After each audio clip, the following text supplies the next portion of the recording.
success is a very big word, right? And it can mean a lot of different things to a lot of different people. But in my opinion, there's the one through line is no matter what you're successful in, I believe that you have to be bold enough to actually create the life that you want and curate it. And to me, people tend to think that they're either born bold or they're not. And when they think that they're not, then they end up acquiescing to what's in front of them and taking what's good enough. And I believe that boldness is a skill like anything else you want to get good at. If you want to learn Spanish, if you want to learn, dancing, whatever it is, you have to practice it. And it's no different with being bold. You have to practice the skill. And like any other muscle, the more you don't use it or the less you use it, it atrophies. Yeah. The more you use it, it grows, it gets stronger. It's like working out. I use analogies like working out all the time. You want to go to the gym and get strong. You don't go one time and then think you're going to be fit forever, right? Mm-hmm. You have to keep on going. You got to be consistent about it. And so boldness to me is something that is forever. Boldness is forever. And you can do these small little bold moves to to kind of increase your boldness. From a parenting perspective, I don't know if you ever get this question or not, but Yeah. like, how do you instill a sense? What I've noticed as a parent was that what I've observed is that I feel like we're almost all born with boldness to a certain extent because like kids are the epitome of bold. Mm-hmm. Like they will always ask for what they want. Sometimes repeatedly, sometimes annoyingly, they will just continuously ask for what they want. But then culture tells them that that's bad and that's impolite and that's not nice and don't do that and that's annoying and stop asking and all this stuff. And then it almost like makes a certain percentage of people just shrink into themselves, and then a certain percentage of people just, I don't know, don't give a shit or something and continue to be bold in their life or whatever the case is.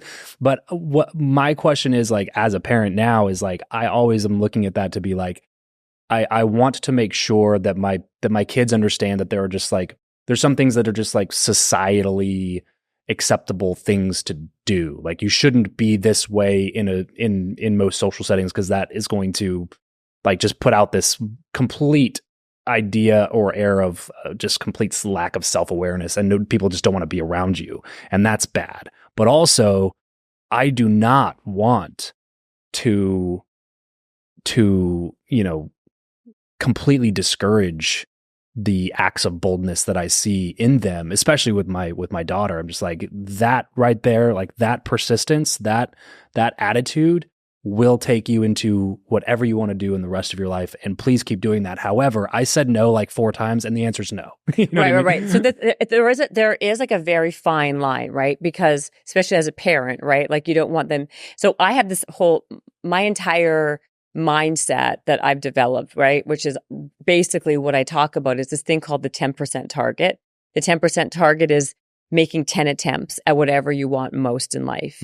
And because the truth is nobody makes 10 attempts and nobody makes one attempt. And almost nobody makes one attempt. And there's a bunch of research I can back that up with. The people who actually make more than that one attempt are the ones who either get to that goal or another opportunity will present itself that they never even knew existed. So making those 10 attempts or being on a path to make those 10 attempts, very important. But to answer your question, this is what happens. I think that we're all born with a baseline of boldness, right? Like maybe I was born maybe out of 10, 9, 8 out of 10 boldness. You were born with like a 3 out of 10. But you can pump up that 3 to like a 6 or 7. Maybe I can pump it up to a 10. But we all can like take from our baseline and increase it. That's the first part.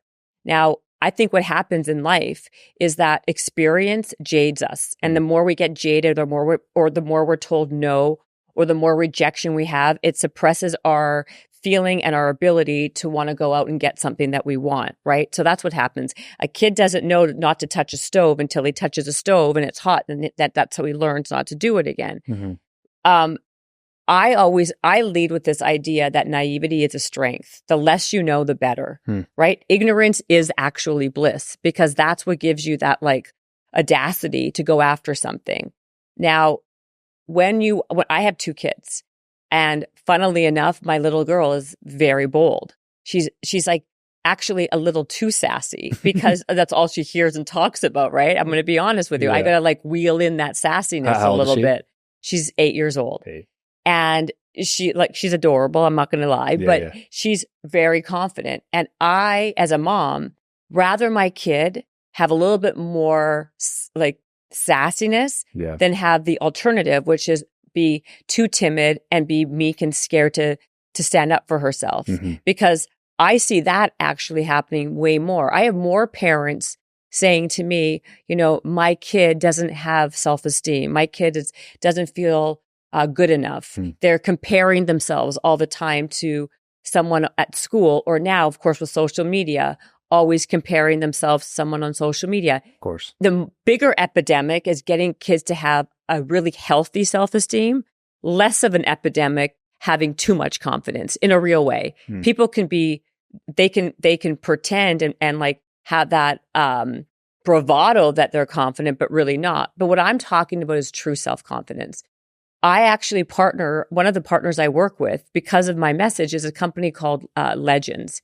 And it's like basically a platform where it helps kids, gives you these 5-minute tools and exercises to actually increase confidence in kids because it's such a problem. And they work with all the top educators, and basically 5 minutes a day, it gives these kids these tools to build resilience because I'm actually so, as you can tell by even my body language and how I'm talking, I'm exceptionally passionate about this because it does start at a young age. Yeah. And if we could be taught as young kids that it's okay to have an opinion, it's okay to fall and fail, get rejected, as long as you get back up again. The effort is always more important than anything else. I don't care if you fail. I don't care if you whatever, but at least give it an honest try.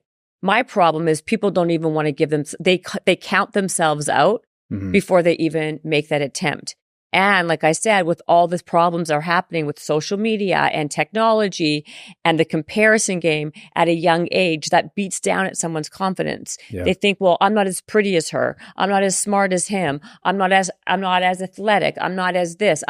And all that is what's going on. These negative self-talks is all we talk about. Yeah. We need to like flip it on its head and reframe that and tell kids and be a role model for that and be like, you know what? Doesn't matter. There's always going to be someone who's prettier, faster, smarter, but those things are not the secret sauce to being successful. Yeah. The actual secret sauce is being bold, learning how to be resilient, learning how to fail, become immune to that feeling of failure, and still get up and do it again.